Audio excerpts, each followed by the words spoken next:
नमस्कार, मी मीना चांद मोरपाका, भारतीय जनता पार्टीचे गटनेता व नगरसेविका।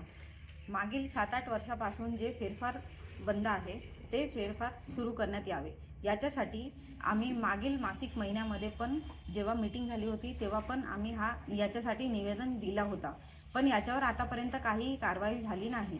आता जे घरकुल योजना जे चालू आहे त्याच्याबद्दल आम्ही गोरगरीब लोकांना, जे गरजू लोक आहे त्यांना ही योजनेचा लाभ देण्यासाठी आम्ही त्यांना मदत करून राहिलो।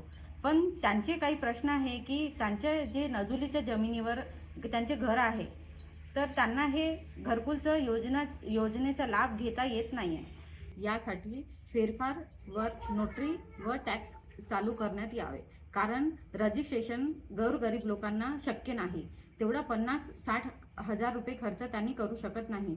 म्हणून नोटरी सिंपल एक आहे की 300-500 रुपये कोणताही व्यक्ती खर्च करू शकतो। गोरगरिबांच्या हितासाठी हा ठराव घेणं खूप आवश्यकतेचं आहे।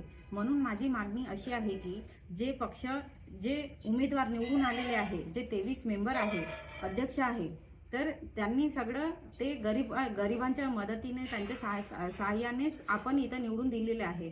आपण जर त्यांच्या हितासाठी जर काम नाही केलं तर मग आपण कोणासाठी काम करत आहे? तर माझी मागणी अशी आहे की आपण त्या गोरगरिबांचा विचार करून आता जे येणारा मीटिंग आहे, जे 6 तारखेला मीटिंग होणार आहे, त्या मीटिंगमध्ये हा प्रस्ताव सगळ्या उमेदवारांच्या बहुमताने याला पारित करण्यात यावे अशी माझी अपेक्षा आहे।